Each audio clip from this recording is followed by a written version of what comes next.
vamos a revisar evaluación primaria. Evaluación primaria es un concepto que incluye una forma de evaluar al paciente, ¿no?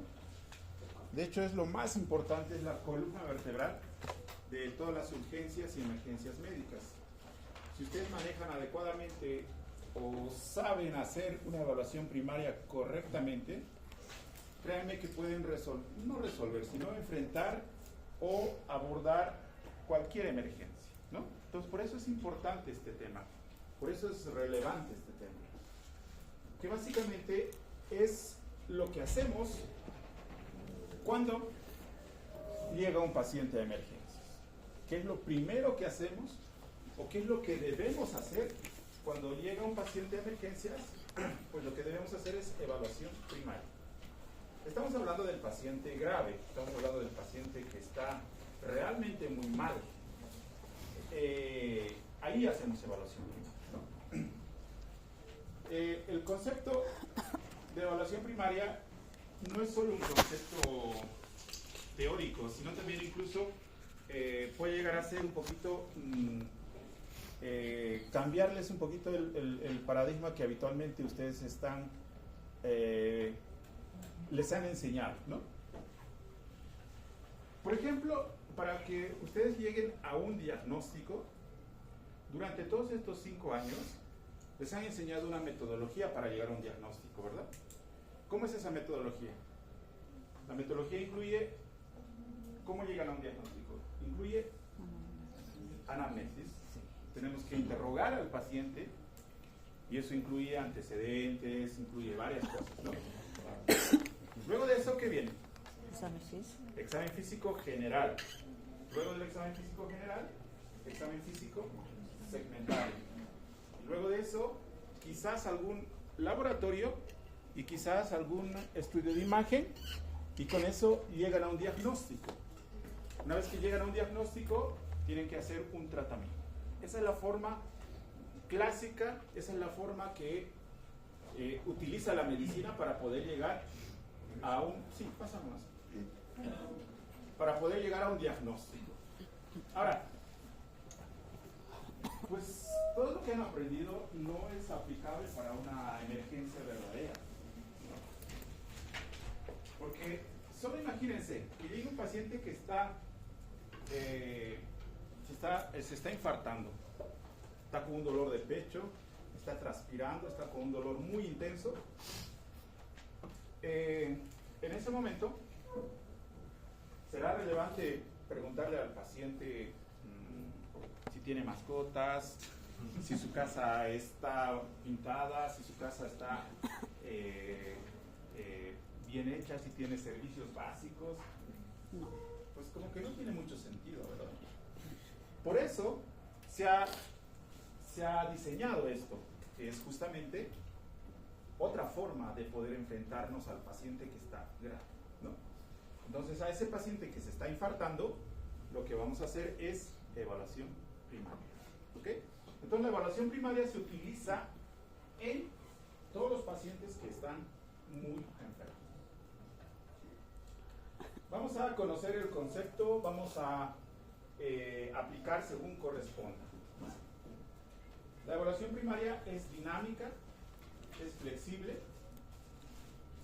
y depende del paciente y el motivo de consulta. Si está alterada, que exista concordancia. Y es importantísimo que ustedes la conozcan, ¿no? Es clave que ustedes dominen.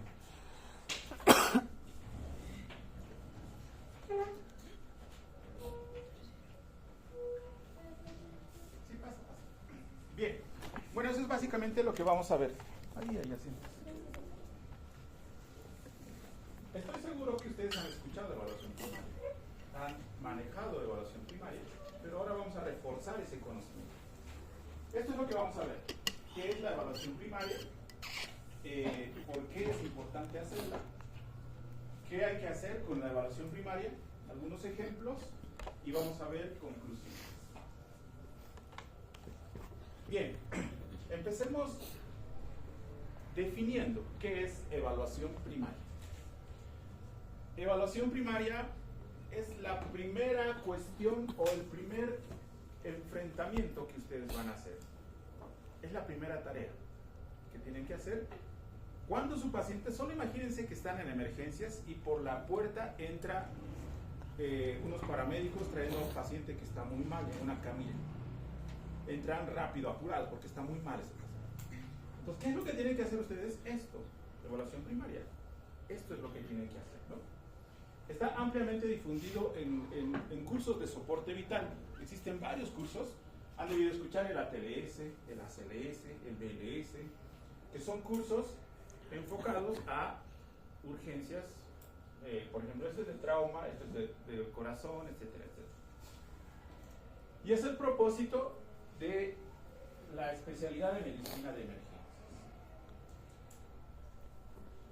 Bien, la evaluación primaria tiene dos elementos.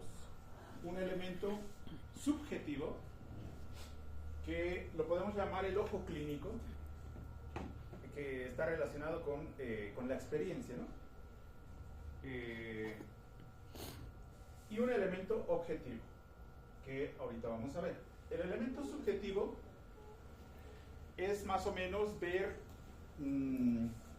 cómo está el paciente, ¿no? Incluso el elemento subjetivo lo pueden aplicar de lejos incluso. Cuando está entrando el paciente por la puerta, ustedes lo ven que no se mueve, lo ven pálido, lo ven sangrando, por ejemplo, pues obviamente ese paciente está muy mal, ¿no? Eso es el elemento subjetivo. Ver de lejos, ver más o menos cómo está el paciente o cómo ingresa el paciente. Si el paciente ingresa con dolor de pecho, pues ustedes sabrán que ya es algo serio, ¿no? Les voy a poner un ejemplo. ¿Qué podrían decir de esta paloma?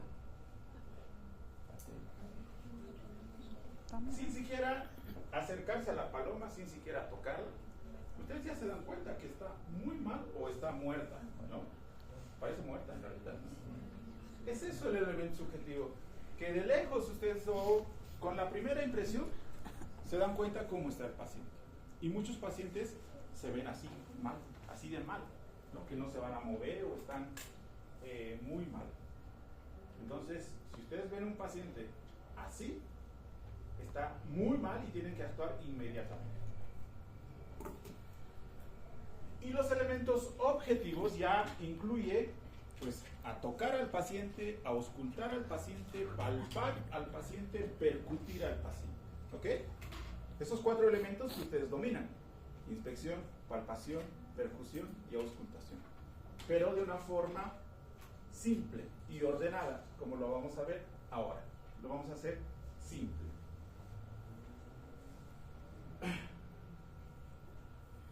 ¿Qué otras cosas es importante que ustedes sepan? Que la evaluación primaria ha ido evolucionando, ha ido cambiando en realidad, ¿no? El concepto básico para que ustedes siempre se acuerden de evaluación primaria es acordarse de las primeras 5 letras del abecedario. El A, B, C, D, E. Y básicamente eso es evaluación primaria. ¿Ok? Pero esto ha ido cambiando, ha ido evolucionando. Por ejemplo, les voy a poner ejemplos. Por ejemplo, cuando un paciente está en parada cardiorrespiratoria, en paro cardíaco, también hay que aplicar evaluación primaria. Pero ahí no seguimos ese orden de A, B, C, D, sino cambiamos el orden. Ahí C es lo más importante, porque las compresiones son más importantes. Entonces cambia un poco, ¿no? C, A, B, D. En otra patología donde cambia esto es en el trauma también. Por ejemplo, un paciente que está desangrándose por una lesión muy, muy severa, ahí lo primero es la X, que es control de hemorragias. Empieza con X y luego viene A, B, C, D. Entonces, la evaluación primaria puede cambiar, puede modificarse un poco. ¿Ok? Y entonces, ¿qué es la evaluación primaria? Ya les dije, La evaluación primaria es acordarse de esas primeras 5 letras del abecedario, que son la A, que representa o que corresponde a la vía aérea, ¿no? La A hace referencia a que debemos abrir esa vía aérea. Esa vía aérea tiene que estar libre, despejada. Y siempre protegiendo la columna cervical en caso de trauma. Entonces, la primera acción que ustedes tienen que hacer cuando ya están con el paciente es la vía aérea. O sea, tienen que liberar, si es que hay un elemento en la boca, por ejemplo, puede ser un alimento, en nuestro medio puede ser un bolo de coca o algo que pueda estar obstruyendo, hay que quitar todo. Por ejemplo, el paciente ha vomitado y está con sangre, por ejemplo, en la boca, hay que aspirar.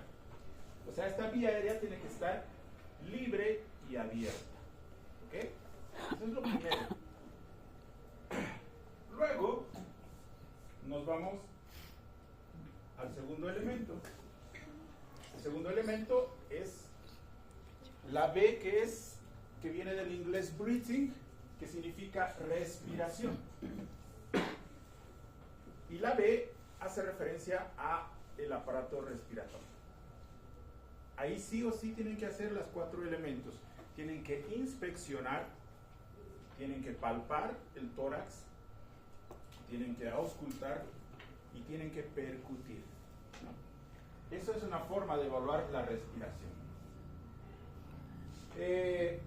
No solo es colocar el oxímetro y ver cuánto está saturado, no, porque a veces eso me ocurre muy frecuente cuando les digo a los internos, a los residentes, evalúa B o evalúa respiración, le ponen el oxímetro y A, y ven la saturación. Eso no es evaluar la respiración. Evaluar la respiración incluye inspeccionar, palpar, percutir y auscultar el tórax. ¿Ok? Y ver cómo está el trabajo respiratorio. La C es de circulation o de circulación, y básicamente ahí lo que hacemos es lo mismo. Inspeccionamos, palpamos, percutimos y auscultamos, pero el aparato cardiovascular. O sea, no solo el corazón. Aquí es muy importante evaluar la piel. Tenemos que evaluar la piel. ¿Cómo está la piel? La piel puede estar rosada, puede estar pálida, puede estar morada, puede estar cianótica, puede estar fría. Eso es muy importante evaluar, ¿no? Y evaluar signos de sangrado. Si hay algún signo de sangrado, hay que controlar. Luego viene la D. La D es déficit neurológico. Es evaluar el sistema nervioso central. Eso es D. Ahí lo que tenemos que hacer es evaluar sobre todo 2 cosas. El déficit neurológico se evalúa ¿con qué? Con el Glasgow. ¿Qué evalúa el Glasgow? ¿Qué parámetros evalúa el Glasgow? Sí. Respuesta motora, respuesta verbal y respuesta ocular. De acuerdo a esos puntajes, el paciente puede tener 3 puntos, lo mínimo, o 15 puntos, lo máximo, ¿no? Pero además evaluamos pupilas. Sí es importante evaluar pupilas y podemos evaluar algunos reflejos del tronco. Evaluar la función neurológica del paciente, eso hacemos en D. Y finalmente la E, que la E es exposición. Significa exponer al paciente, significa desvestir al paciente. ¿Hay que desvestir al paciente? Sí. ¿Es obligatorio? Sí. ¿Por qué? Porque puede haber lesiones ocultas que no son evidentes a la inspección, ¿no? Entonces pueden estar ahí ocultas o puede estar en la parte de atrás alguna lesión que no estamos identificando. Por eso es importante exponer al paciente no es lo más prioritario, por eso es lo último, y hay que cuidar siempre la temperatura del paciente, ¿no? Ojo con la hipotermia. Bien, entonces eso es evaluación primaria. Han debido escuchar, lo han debido leer, han debido quizás repasar ya este tema en alguna otra patología, sobre todo en cirugía han debido ver esto, ¿no? A, B, C, D, E. Eso es evaluación primaria. ¿Ok? Eso es evaluación primaria, eso es todo. Hasta ahí nada nuevo. Hasta ahí todo lo que ya sabían, todo lo que conocían, todo lo que quizás hayan leído en alguna parte. Pero no es todo. Vamos a ver algunas cosas que son muy importantes, que hay que hacerlos en la evaluación primaria. ¿Ok? Vamos a empezar por lo menos novedoso, pero que es importante. La temperatura. En ningún momento del A, B, C, D, E les comenté de la temperatura. Pero hay que hacerlo. En algún momento. En algún momento hay que hacerlo. ¿Por qué es importante? Habitualmente se olvida. ¿Por qué? Porque estamos más enfocados en el paciente, estamos trabajando dándole oxígeno, lo estamos canalizando, estamos viendo la presión, signos vitales, lo estamos monitorizando. Y la temperatura habitualmente nadie lo considera y nos olvidamos, ¿no? Y eso no puede pasar, hay que hacer la temperatura, hay que controlar la temperatura. Porque el paciente puede estar así, con esa temperatura, 34, o sea, hipotérmico. O puede estar así, súper alta la temperatura. Ambos son malísimos para el paciente. No puede estar hipotérmico, pero tampoco puede estar con fiebre. Hay que controlar la temperatura. ¿De acuerdo? Otra cuestión que también se olvida y que no lo consideramos es el dolor. En la evaluación primaria es importante evaluar el dolor. Y no solo evaluar, sino tratar el dolor, ¿no? ¿Por qué? Porque el dolor es algo que produce sufrimiento. Y obviamente nosotros estamos formándonos como médicos para quitar el sufrimiento. Entonces, no es posible que el paciente que están evaluándolo, que lo están manejando, se olviden del dolor, se olviden de manejar el dolor. Entonces, ¿cómo evaluamos el dolor? Si el paciente está despierto y ayuda, pueden evaluar con esto, ¿no? Con la escala visual análoga, que básicamente es preguntarle del 1 al 10 cuánto le duele y el paciente te dirá.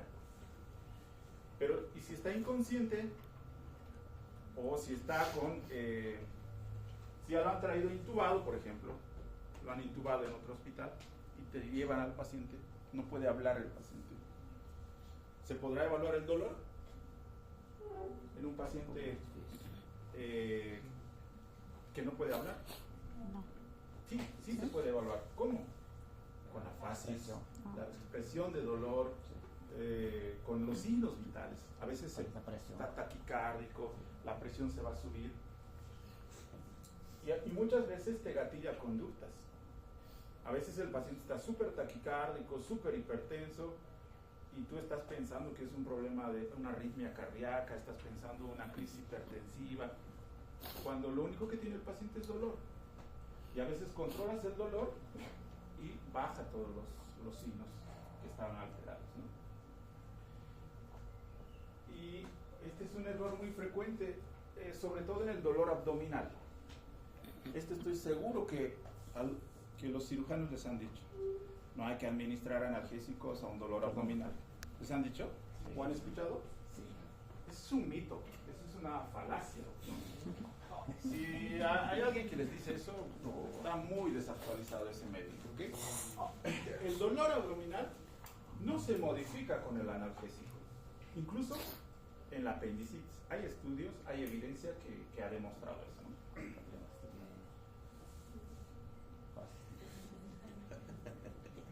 ¿Qué más hay que hacer dentro de la evaluación primaria? Dentro del A, B, C, D, E. ¿Qué es lo más novedoso, digamos? La U. ¿Qué es la U? el ultrasonido, la ecografía. Es lo más novedoso. Y de hecho ya es parte de la evaluación primaria, ahora ya se ha vuelto obligatorio. Y de hecho se ha vuelto tan importante que se ha incorporado después de la C. Actualmente la evaluación primaria debería incluir A, B, C, U y luego D, E. El ultrasonido es fundamental, es importantísimo. Vamos a ver, vamos a hablar del ultrasonido. En el trauma es donde se ha empezado a utilizar. Estamos hablando de la ecografía que se hace al lado del paciente, a la cabecera del paciente, al ladito del paciente, ¿no? De esa ecografía estamos hablando. En el trauma se ha empezado a utilizar. Entonces, cuando había pacientes traumatizados, a veces no se podía tomar la decisión de entrar o no entrar al quirófano. Entonces se ha empezado a utilizar la ecografía y se ha diseñado el FAST, ¿no? Que es básicamente tratar de identificar líquido libre en cavidad abdominal. Ahí es el primer uso que se le ha dado a la ecografía. Pero con el tiempo nos hemos dado cuenta que funciona en otros escenarios, por ejemplo en el choque indiferenciado. ¿Qué es el shock indiferenciado? ¿Cuántos tipos de shock hay? Cuatro tipos hay. ¿Cuáles son? Cardiogénico, hipovolémico, distributivo y obstructivo. Son los cuatro. Son los cuatro shocks que existen, ¿no? Pero cuando el paciente te llega en shock, o sea, está hipotenso, está con llenado capilar alargado, está con shock, a veces no sabes qué tipo de shock es. Y cuando no sabes qué tipo de shock, se llama indiferencial. Entonces, ahí la ecografía también es muy, muy importante, útil, porque te puede ayudar a diferenciar qué tipo de shock es. En el dolor abdominal, muy útil, y en el dolor torácico también. ¿Por qué es tan popular el ultrasonido? Porque hay un montón de motivos que los hacen tan popular. Motivos nos sobran. Es bedside, lo que les decía. Se hacen a la cabecera del paciente, al lado del paciente. Eso es muy útil. Tiene curvas de aprendizaje cortas. Se puede aprender fácilmente, ¿no? Es bien fácil aprender. Esta mañana ya han aprendido fácil, ¿no? Los estudiantes que han venido a hacer clases ya saben hacer fácil. Es barato. En comparación de una tomografía, es súper barato. Y no produce irradiación. No produce ningún efecto en el paciente. A diferencia, por ejemplo, de una tomografía. ¿Ustedes saben cuánto es la irradiación de una radiografía? ¿Se imaginan? Es más o menos como estar 12 horas expuestos al sol. Sí, 12 horas. Y con un sol así, tremendo. Eso es una radiografía. Ahora imagínense una tomografía que te dispara. Una tomografía es como estar un mes expuesto al sol, sin protector solar, sin sombrilla, sin nada. O sea, para que se den cuenta nada más la irradiación que se produce por estudios, ¿no? Pero la ecografía pues no produce ninguna irradiación. Entonces, por eso es muy bueno utilizar. Y ahora la pregunta sería, ¿sirve? ¿Funciona? ¿Sirve? ¿Es útil? Y eso vamos a responder a continuación. Vamos a poner ejemplos. Siempre es importante ejemplos. Imagínense que tienen un paciente que tiene diarrea, está con dolor abdominal, diarrea, y tiene fiebre. Diarrea y fiebre. Entonces, las posibilidades diagnósticas son muchas. Puede ser una gastroenteritis, puede ser una mediasis, puede ser una parasitosis, etc. A este paciente estar con los signos vitales normales. Pero si a este paciente no diagnosticas la hipovolemia y le das un tratamiento, por ejemplo, ambulatorio nomás, el paciente a veces no va a poder tolerar y va a volver, ¿no? Va a volver. Entonces no es una muy buena idea mandarlo a casa. Entonces ahí es útil la ecografía, porque puedes ver esto, es la vena cava, y si la vena cava está como aquí en la imagen, que se está colapsando así, ¿no? Se está pegando. Normalmente no tiene que estar así, la vena cava tiene que estar llena de sangre, pero si se está colapsando, quiere decir que está vacío, y eso significa hipovolemia. Entonces, obviamente, mejor lo interno o lo hidrato parenteralmente al paciente, ¿no? Entonces, es más efectivo tu tratamiento. Otro ejemplo, tienes un paciente con dolor abdominal y fiebre. Eso también es, las posibilidades diagnósticas pueden ser una pielonefritis, puede ser una colecistitis, puede ser una gastroenteritis, puede ser muchas cosas, ¿no? Hasta que lleguen los laboratorios, hasta que lleguen los estudios, puede demorar muchas horas. Pero si tuvieras un ecógrafo y el paciente tiene mucho dolor y además fiebre, le haces la ecografía. Miren, aquí en el espacio entre el riñón y el hígado hay una cosita negra acá, ¿no? Eso es líquido libre. Hay algo dentro del abdomen. Entonces, si el paciente si el paciente tuviera trauma, eso es sangre. Pero si no es trauma, eso es pus. Entonces el paciente necesita ir a quirófano para que le hagan una limpieza, ¿no? ¿Por qué? Porque sea complicado. Entonces te ayuda a tomar decisiones más rápido, te ayuda a que tus decisiones sean más efectivas. Ahora, en el dolor de tórax, por ejemplo, dolor torácico e hipotensión. Igual, si tiene dolor torácico y el paciente está hipotenso, puede ser un shock cardiogénico, puede ser una tromboembolia pulmonar, puede ser muchas cosas, pero si le haces ecografía, mira, fíjate el corazón, está apachurrado de una cosa negra que es líquido, y eso es taponamiento cardíaco, lo está apretando al corazón, ¿no? Entonces ya tu diagnóstico pues ya está hecho, y de hecho, con su tratamiento, pues sacar ese líquido, hay que hacer una pericardiocentesis.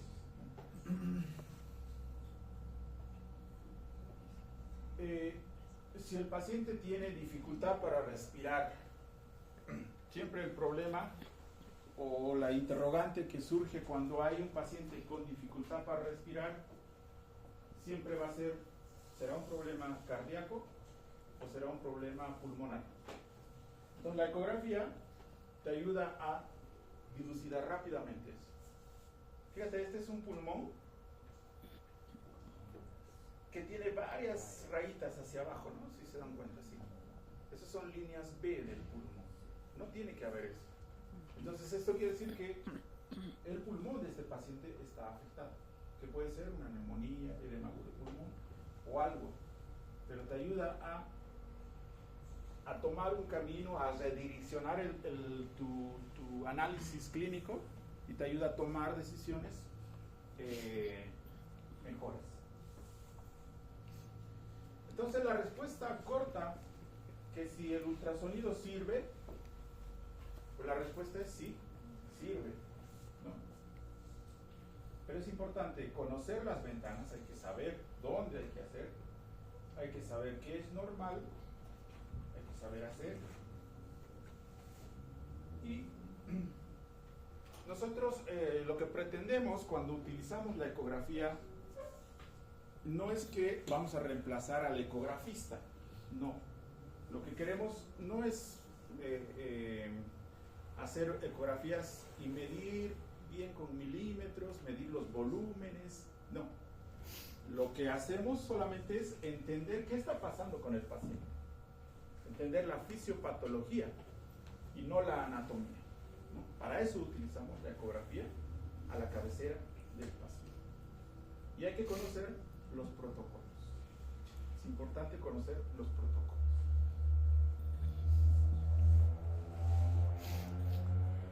Bien, más novedades en la evaluación primaria. Entonces el ultrasonido es, digamos, como que lo mejor que se puede utilizar en la evaluación primaria.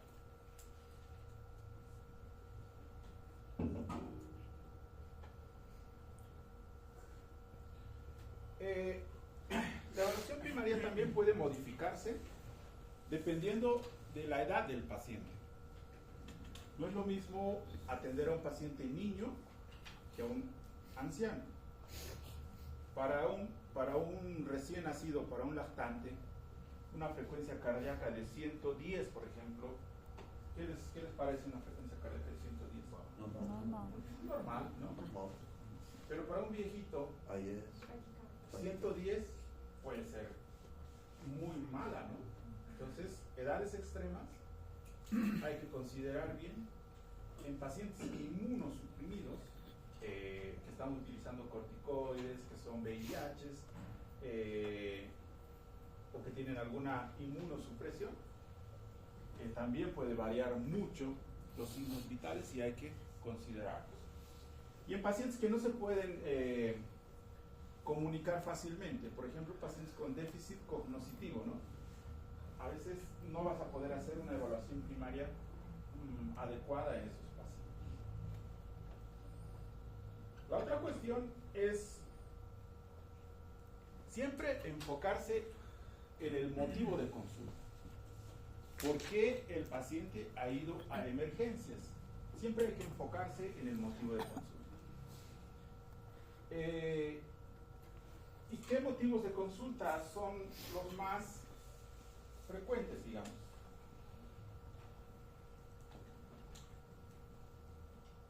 Estos, donde hay ciertas particularidades en la evaluación primaria. Esto es lo que vamos a ver.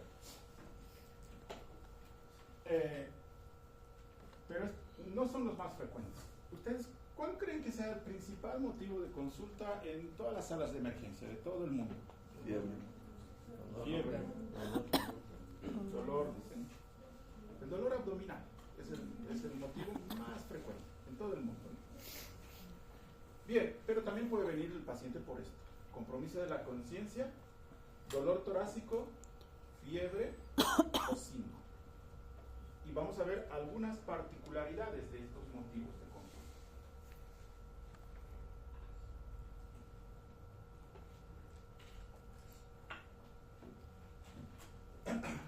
Bien. El compromiso de la conciencia se puede ver alterado por varias razones. Si un paciente llega a su emergencia con compromiso de la conciencia, ese compromiso de la conciencia puede ser que solamente esté un poco desorientado, o el compromiso de la conciencia puede ser que ese paciente esté en coma, ¿no? O sea, que no responda ni al dolor. Eso es compromiso de la conciencia, ¿no? Ahora, no siempre es el Glasgow menos de 15, no confundan. El Glasgow menos de 15 sí es compromiso de la conciencia, pero cuantitativo. Pero también puede haber un compromiso de la conciencia cualitativo. Lo que les decía, desorientación. Eso también es compromiso de la conciencia. Solamente desorientación. Ahí el paciente te puede obedecer órdenes y puede estar con Glasgow de 15, pero está desorientado. O el paciente puede estar agresivo, ¿no?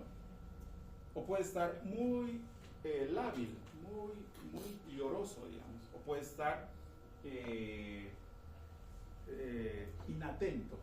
Esas son también compromisos de la conciencia. Ahora, ¿qué necesitamos para estar lúcidos o despiertos? Tres cosas necesitamos. Tres elementos tenemos que considerar para que estemos despiertos. Uno es la presión de perfusión cerebral. La presión de perfusión cerebral. ¿Qué es la presión de perfusión cerebral? Es la cantidad de sangre que llega al cerebro. Y eso depende de estos dos elementos, de la presión arterial media y de la presión intracraneal, o de la presión que hay dentro del cráneo. ¿Ok? Si esto cae o esto se eleva, la presión de perfusión cae y hay compromiso de la conciencia, ¿no? O sea, esa es más o menos la relación. Partiremos de este elemento, la presión intracraneal, la presión que tenemos dentro de nuestro cráneo. ¿Cuánto es? ¿Se acuerdan? La presión intracraneal normal, ¿cuánto es?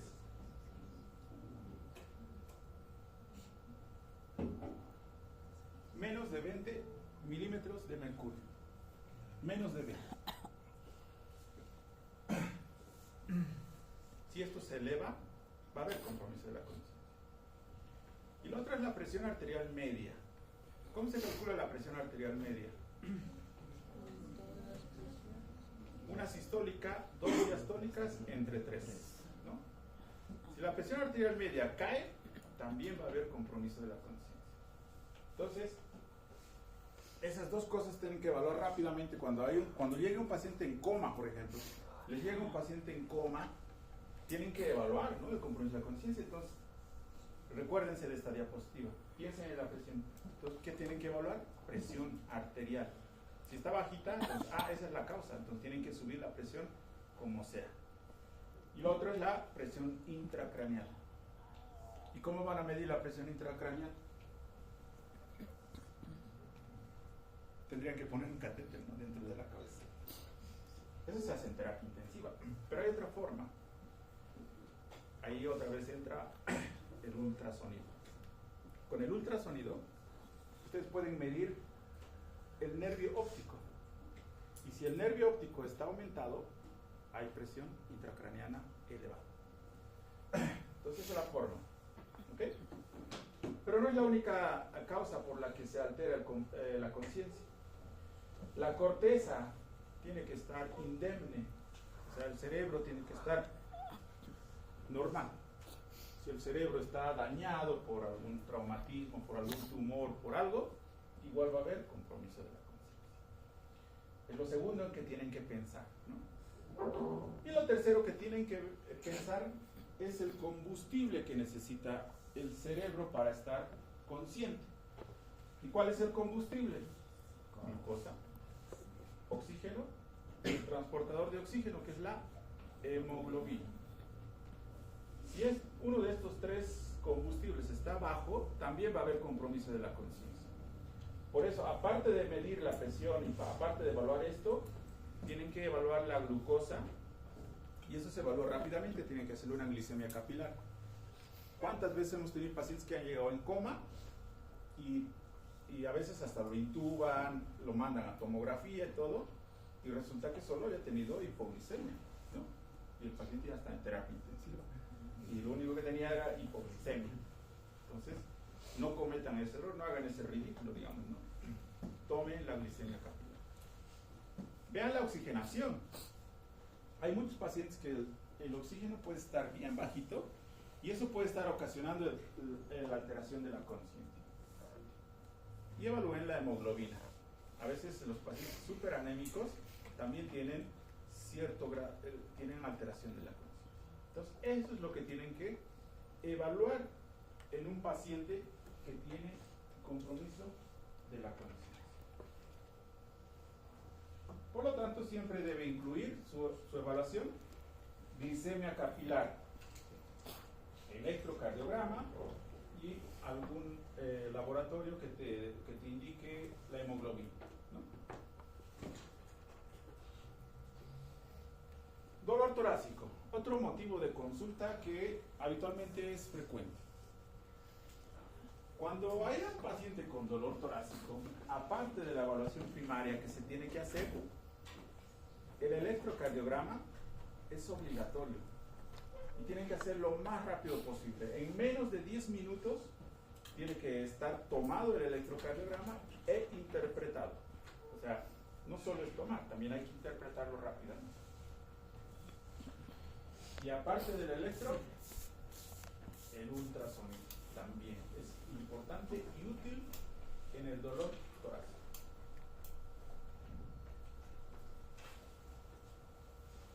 Este electro, ¿qué tiene este electro?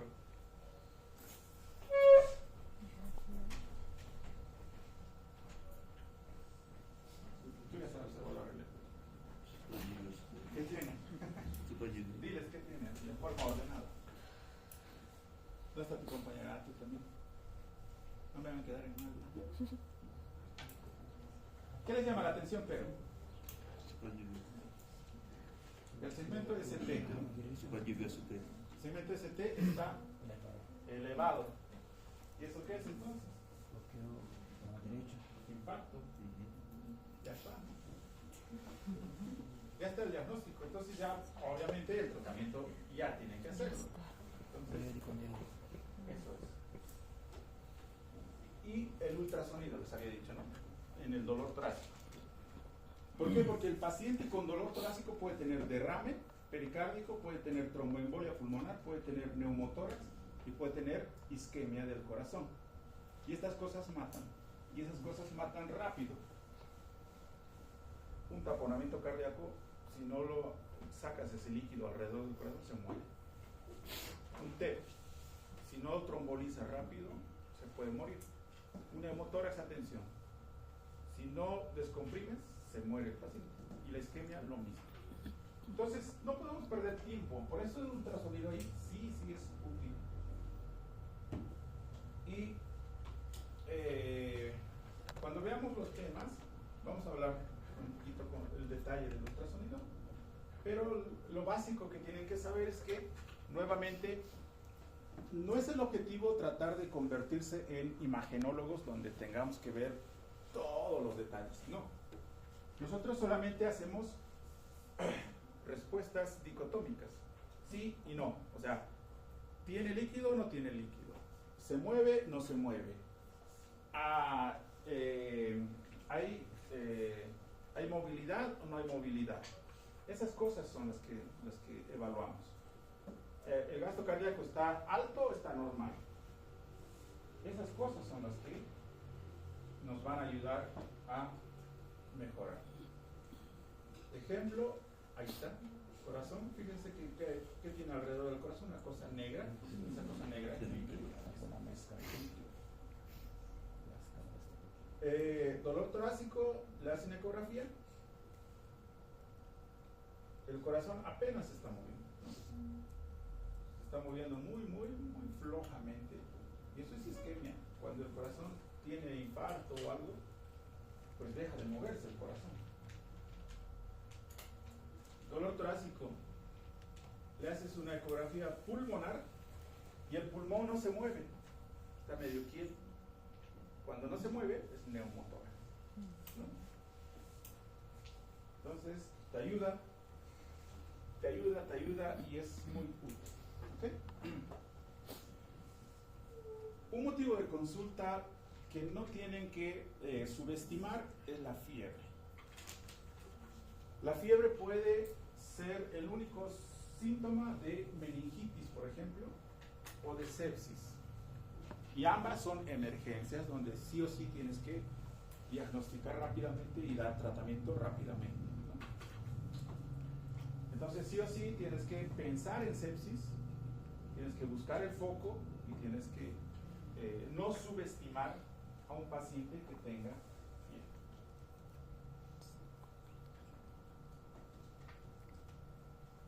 Síncope. El síncope es algo similar a la alteración de la conciencia.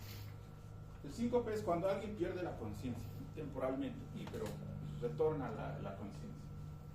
Entonces, como el síncope es similar a la alteración de la conciencia, tienes que pensar también en los combustibles del cerebro, y en este caso, de la glicemia capilar. Acuérdate siempre. Pero también es importante que sepas que cuando hay síncope, no solo se puede producir por alteración del cerebro, sino también del corazón.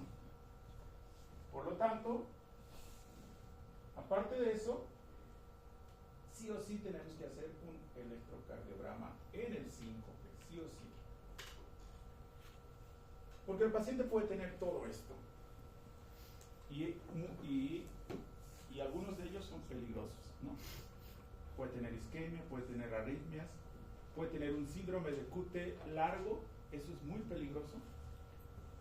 Síndrome de preexcitación, miocardiopatía hipertrófica o el síndrome de Brugada puede tener el paciente. O que é Brugada, doutor? ¿Cómo? O que é síndrome de Brugada? ¿Qué es el síndrome de Brugada? Sim. El síndrome de Brugada es una patología donde afecta principalmente a las personas jóvenes. Es cuando ese paciente se desmaya frecuentemente, ¿no? Frecuentemente. Y cuando le hacen un electrocardiograma, encuentran un patrón que se caracteriza por un bloqueo de rama derecha y elevación del segmento ST en ciertas derivaciones. Y cuando encuentras eso, este paciente necesita un desfibrilador cardioimplantable. ¿Por qué? Porque es peligroso, porque puede hacer muertes súbitas de paciente. Y por eso hay que saber leer el electrocardiograma. Les voy a mostrar un síndrome de Brugada. Acá. ¿Qué les llama la atención?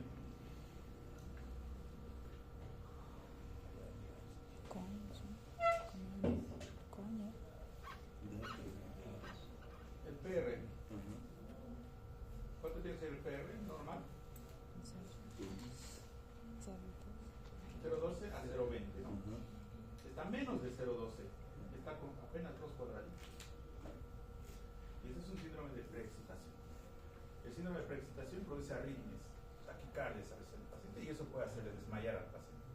Entonces ya, si se ha tenido síncope el paciente, le haces el electro y tiene esto, esta es la causa de su arritmia, entonces necesita hospitalizarse este paciente, ¿no? Ese paciente con síncope, por ejemplo, le haces electro y resulta que tiene esto. Un ritmo muy lento, ¿no? Y la onda P aquí conduce, aquí no conduce, aquí conduce, acá no conduce, aquí conduce. Ese es un bloqueo auriculoventricular. Esa era la causa de su síncope. Se hospitaliza. Necesita marcapaso. El paciente se desmaya. Le haces un electro. Este es el síndrome de Brugada. Es lo que les decía. Tiene un bloqueo de rama derecha. Acá. Y una pequeña elevación del segmento del CT. Que no es muy evidente, pero se puede identificar. Igual, se tiene que internar, porque en cualquier momento hace muerte súbita. Necesita un marcapaso con desfibrilador, porque todo el tiempo este paciente va a hacer arritmias y entonces el desfibrilador corta eso. Y así puedes ir encontrando alteraciones y que te expliquen por qué se ha desmayado el paciente, porque ha tenido síncope, ¿no? Entonces, ya para finalizar, vamos a terminar temprano. ¿Por qué es importante hacer la evaluación primaria? Acostumbrarse a hacer evaluación primaria, sobre todo en pacientes que están delicados, porque te permite identificar pacientes que realmente están graves. Pero acuérdate que no solo había sido ABCDE, sino incluye estos otros elementos que les he ido comentando, ¿no? Motivo de consulta, el ultrasonido, la temperatura, el control del dolor y el electrocardiograma. Pues permite revertir una patología. Identificas un problema, puedes revertir esa situación. Si tú utilizas la evaluación primaria, pero además utilizas todos los otros elementos que les he comentado, van a tomar mejores decisiones. Van a tomar unas decisiones más acertadas en sus pacientes. Hay muchas patologías que solo tienen una oportunidad, les había dicho, ¿no? En la primera clase. El ACV, por ejemplo. No, tienes solo 4 horas para trombolizar un ACV. Después de eso, olvídate, digamos, ¿no? Y además te permite hacer un diagnóstico temprano y un tratamiento temprano a los pacientes. Entonces, ¿qué hacemos? La respuesta es depende de lo que tiene el paciente, depende de cuántos años tiene el paciente, depende del motivo de consulta del paciente. Por eso era importante el motivo. Es importante entender el concepto y una evaluación primaria alterada, o sea, que ustedes hagan una evaluación primaria y encuentren alguna alteración, significa que tienen que hacer algo, ¿no? Evaluación primaria alterada significa que deben hacer algo. Entonces, eso también incluye evaluación primaria. Conclusiones, entonces. La evaluación primaria, pues es el primer enfrentamiento, es la primera acción que realizamos cuando estamos con un paciente en emergencias que está grave. Es dinámica, es flexible, se puede modificar, se puede repetir y depende del motivo de consulta. Si está alterada, que exista concordancia, ¿no? Y si ustedes no la conocen, entonces que van a estar en emergencias, pues entonces quieren. Eso es evaluación primaria entonces. ¿Tienen alguna duda? ¿Alguna pregunta? ¿No? ¿No hay dudas? ¿Preguntas? Bueno, vamos a quedar